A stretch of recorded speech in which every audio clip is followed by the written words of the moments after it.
In the forgotten lowlands of Georgia, there stood a house that looked ordinary from the road, but inside its walls, a legacy was being engineered, quietly, deliberately, and without mercy.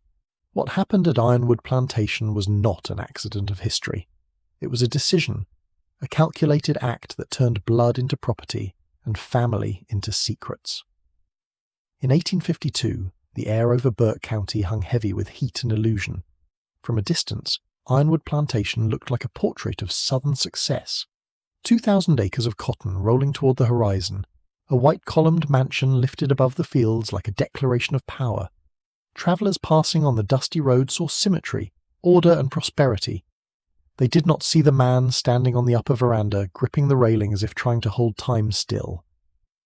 Master Elijah Thornwood, widower, planter, and self-made patriarch, looked over his land not with satisfaction, but with a gnawing dread that no amount of wealth could quiet. Elijah was 58, and in the cruel arithmetic of the antebellum South, that meant his most pressing crop was no longer cotton, it was heirs. He had taken Ironwood from inherited debt to one of Georgia's most profitable operations. He had refined soil, bred stronger cotton, bred faster horses, even improved his enslaved labour force through cold, calculated pairings. But for all his experiments, he had failed in the one measure that mattered most to him. He had no son, only daughters, 3 of them, intelligent, stubborn, unmarried, and to Elijah's mind dangerously useless to the future of his name. Inside the house, the daughters lived like fixtures in a museum that did not quite know what to do with them. Margaret, the eldest at 26, moved through Ironwood with the clipped precision of someone who refused to waste words or time. Tall, sharp-eyed, with her father's intellect but none of his reverence for social rules, she managed ledgers and correspondence with a skill that would have impressed any banker in Savannah. Carolyn, at 23, possessed a quieter strength. Gentle in manner, ruthless in mathematics, she could trace every bail, every debt, every profit down to the last cent. Rebecca, 19 and restless, burned with a heat that made the house feel too small. She loved books, ideas, and the rare thrill of arguing with someone who did not underestimate her. Society called them unfortunate. 3 unmarried women in a world that expected them to marry early, bear children, and vanish into their husbands' surnames. Suitors had come, men with land, men with debts, men seeking alliances, but the sisters had watched what marriage had done to their mother. They had seen Martha Thornywood fade from a woman with opinions to a ghost who lived in the shadows of her husband's decisions, her name slowly replaced by Mrs. Thornwood, until she was little more than a title. After her fever took her 5, years earlier the sisters drew a quiet line among themselves. They would not surrender their minds or their autonomy just to fit a role. But the freedom they carved out for themselves came at a cost they did not yet understand, because while they saw their unmarried state as resistance, Elijah saw it as defiance, and as a problem that required a solution. In the rigid legal order of the South, daughters were not true heirs. Land passed through men. Upon Elijah's death, Ironwood would flow sideways to his brother's sons, boys he considered soft, unworthy, and worst of all, not his. The idea that everything he had built would be stewarded by men who carried his blood only through some distant branch and not directly through his own line consumed him. He had fixed problems his entire life by reshaping the lives of others. This would be no different. At least that's the lie he told himself. On the other side of the plantation, in fields that stretched beyond the polished view from the veranda, another life had been shaped by Elijah's will. Solomon had been born on Ironwood in 1827, the son of enslaved parents whose strength and endurance had immediately drawn their owner's scrutiny. From boyhood, Solomon's height and power set him apart. By his 20s, he stood taller than any man on the property, white or black, with broad shoulders and a steady presence that made others fall silent when he entered a room. But it was not just his body that interested Elijah. Solomon's mind was quick, observant, unsettlingly precise. Where other planters feared intelligence in the people they enslaved, Elijah saw a resource to be used. He permitted Solomon to learn letters, numbers, and the logic of the plantation's rhythm, not out of kindness, but investment. Solomon became a trusted overseer of operations, moving between fields, barns, and ledgers, a bridge between Elijah's orders and the labour that made them real. To the enslaved community, He was both a shield and a reminder. Even a favoured position was still a chain. In Elijah's private calculations, Solomon was more than a worker. He was a specimen.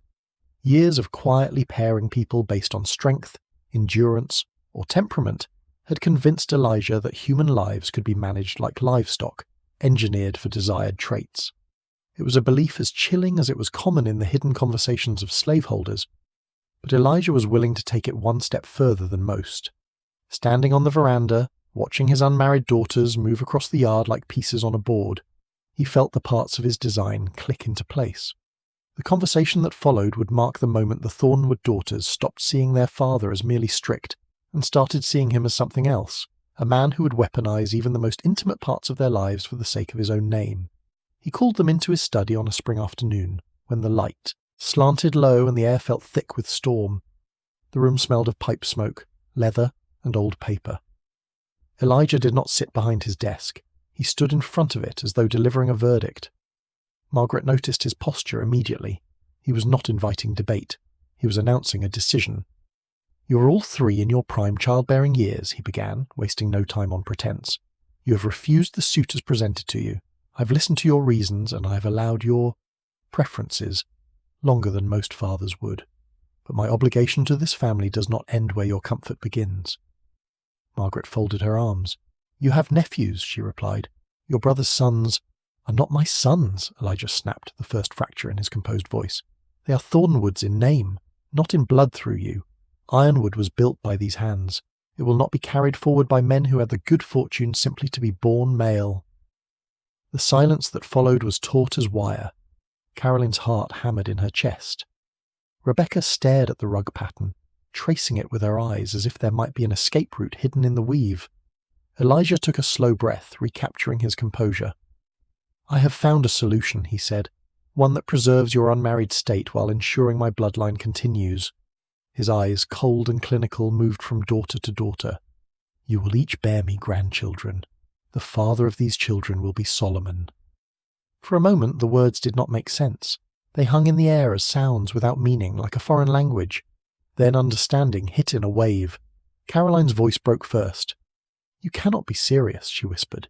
You would have us bear children with a man you own. Do you understand what that would mean?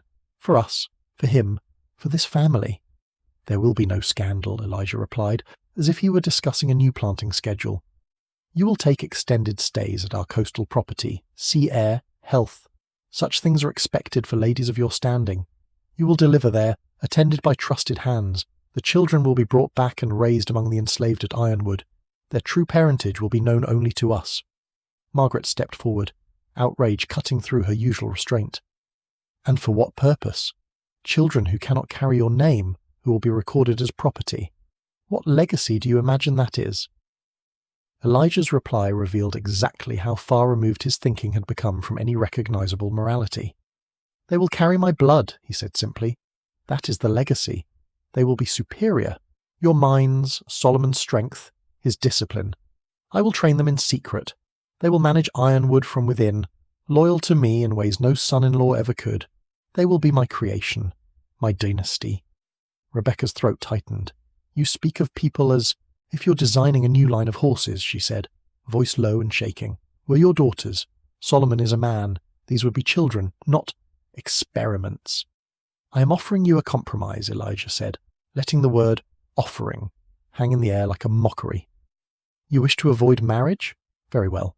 You may remain here in control of the work you love with no husbands to command you. In return, you will do your duty to this family once. After that, your lives continue as before."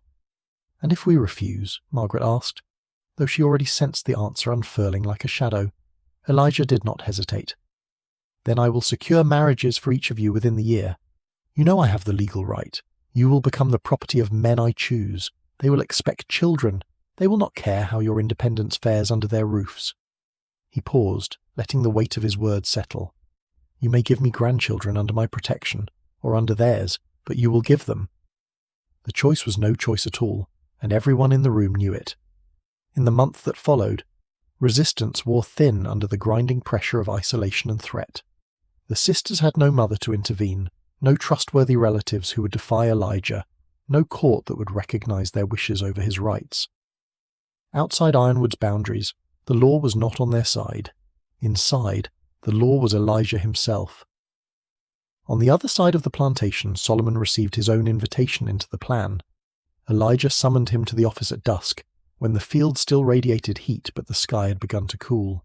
The master explained the arrangement in the same tone he used for any order, detached, absolute, as if explaining weather patterns. "You will father children with each of my daughters," Elijah told him. "You will meet them in private quarters I have prepared. You will speak of this to no one. You will conduct yourself with respect. In return, your position here will be secured. Your family will enjoy certain protections. The children once born will be trained for roles of responsibility." Solomon understood there were words he could say, questions he could ask, but none of them amounted to choice. In a world where refusal could mean the auction block, or worse, silence became a survival tactic. He nodded once, his jaw tight, his eyes unreadable. Inside, something heavy shifted, a realization that his body and his blood were no longer just owned, but conscripted into a design that violated every boundary of self he had tried to preserve. By summer's end, a small cabin stood behind the main house, out of sight from most of the enslaved quarters, close enough to the mansion to be reached without drawing attention. Its walls were new, its floors swept, its purpose unspeakably clear to those who were forced to cross its threshold. Margaret was sent first. She walked to the cabin, with her shoulders square, as if heading into a negotiation rather than an ordeal. Solomon was already inside, standing near the window, the space between them crowded with everything they could not say. They were both victims of the same will, trapped in the same room by the same man, but on different rungs of the same cruel hierarchy. The air felt too still. Outside, the sounds of Ironwood continued.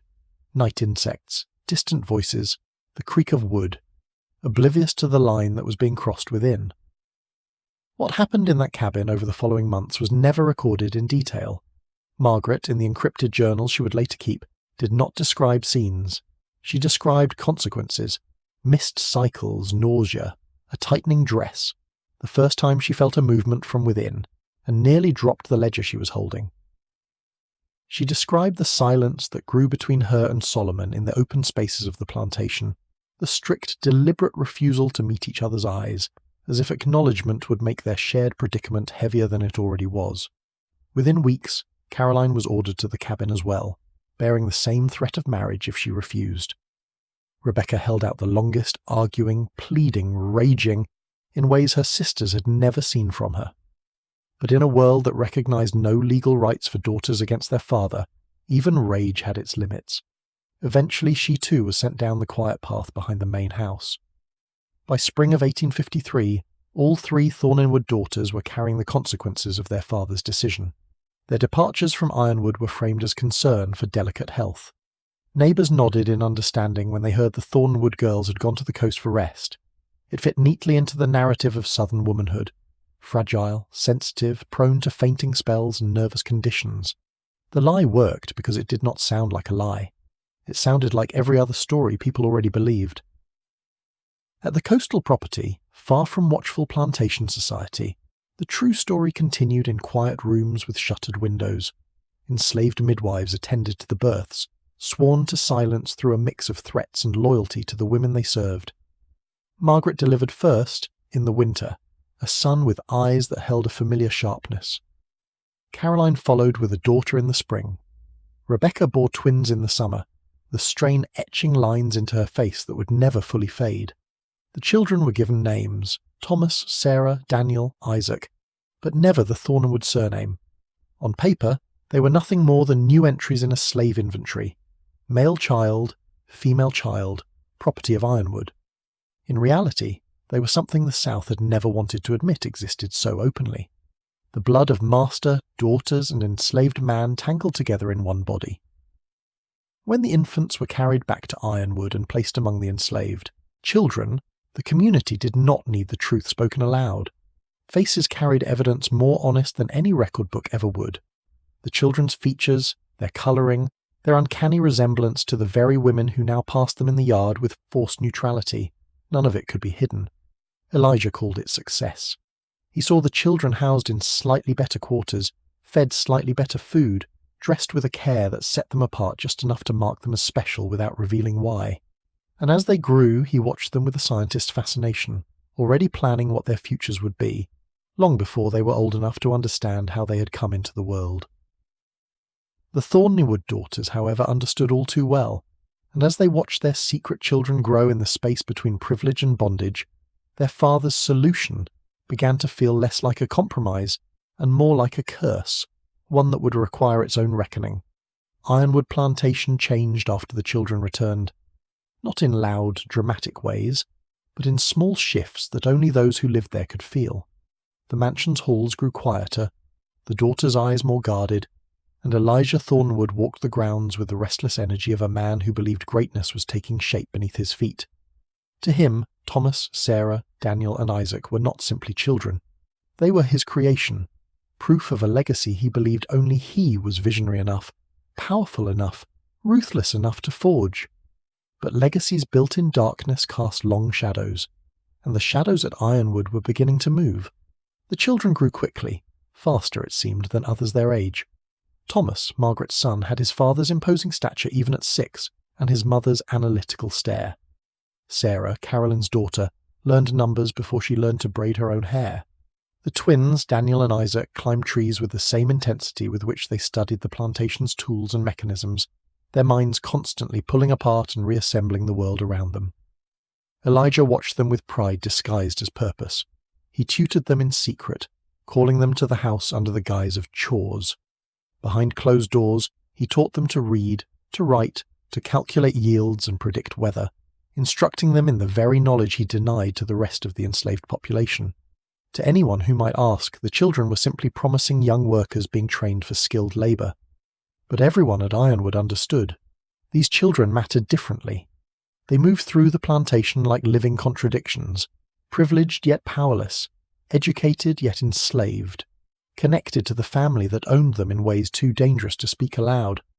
The sisters navigated this impossible reality with practiced restraint. Legally, they could not acknowledge the children. Socially, they dared not. But nothing could prevent the instinctive pull that tugged at them whenever Thomas laughed or Sarah concentrated. Forehead furrowed in a way that mirrored Caroline's own. Margaret would find her gaze lingering on Thomas when he read under a tree, her hands curling into fists at her sides. Rebecca wept in secret the first time Daniel scraped his knee, and instinctively looked toward her, as though sensing something neither of them could name. Caroline kept her feelings hidden behind numbers and account books, but she watched Sarah with a quiet, aching pride.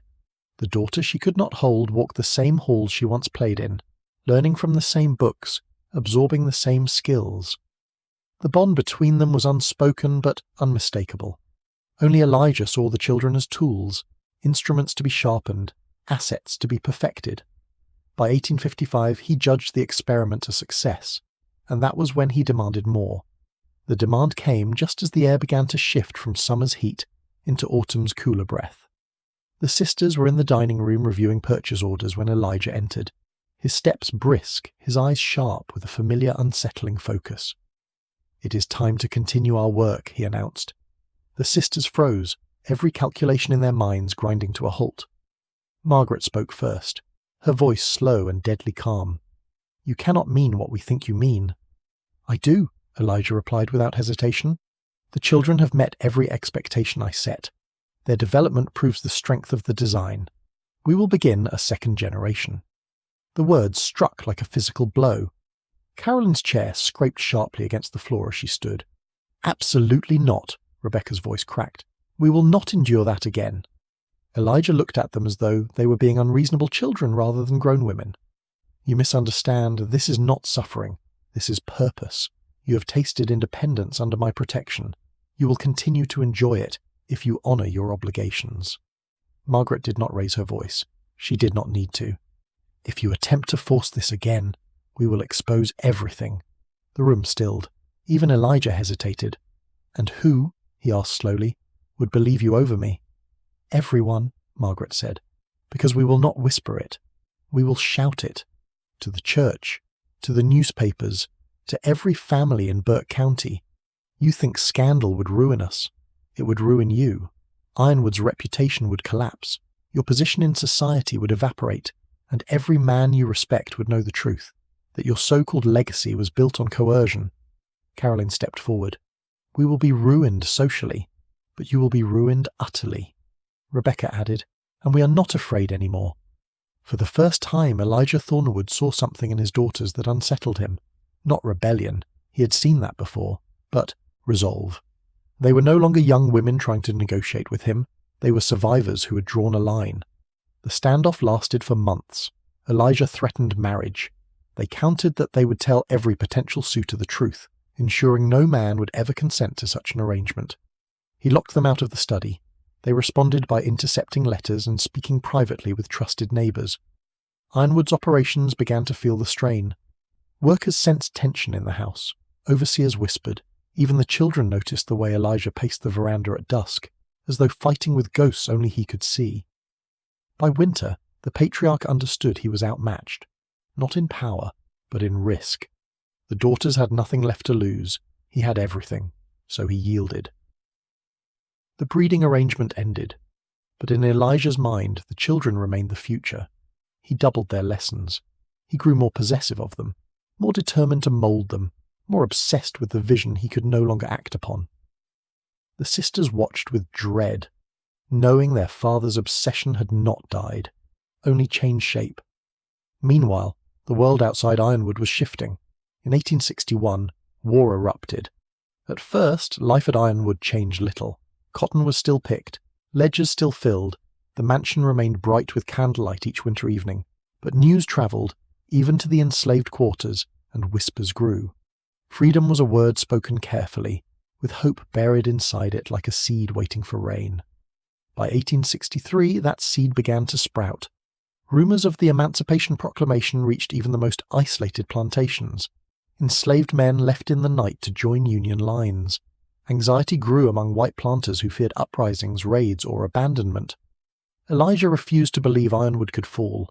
His pride was as fortified as the mansion's brick foundation. But age was catching him. His health deteriorated, his breath shortened, his authority weakened. By 1864, he moved slowly through the house, leaning on railings he once gripped with confidence, and then Sherman's forces entered Georgia. As Union troops marched closer, the Thornwood daughters felt the ground begin to tilt under their feet. The world that had trapped them for decades was cracking open. The laws that had constrained them were dissolving. And the children they had borne under coercion, now in their late teens, stood on the threshold of possibilities previously unimaginable. Elijah Thornwood died in January 1865, weeks before Union soldiers reached Burke County. Some said it was pneumonia, others said it was fear. His death certificate said nothing that mattered, but his secrets did not die with him.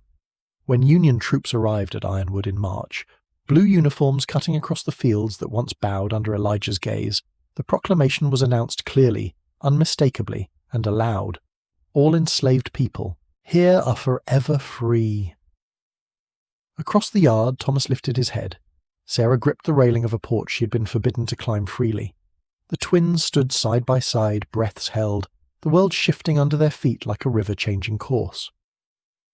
And the Thornwood daughters, who had spent years forced into silence, made a decision that stunned what remained of plantation society. They acknowledged their children, publicly, openly, without whisper or shame. Margaret walked to Thomas and placed a hand on his shoulder. Caroline embraced Sarah in full view of Union officers and stunned neighbours. Rebecca wept openly as she held both twins, her arms shaking with a relief too long delayed. The scandal was immediate, the shock was profound, but no law existed anymore to silence them. No father could threaten them, no system could punish them for truth.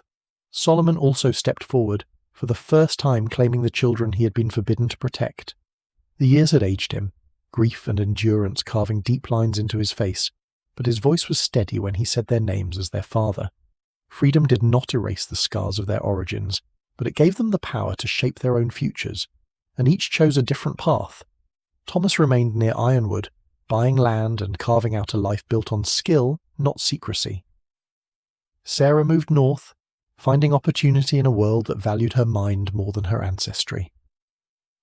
The twins forged their own business in Atlanta. their talents turning into prosperity their grandfather never intended them to achieve. The sisters lived out their lives quietly at Ironwood, tending what remained of the estate until their own deaths.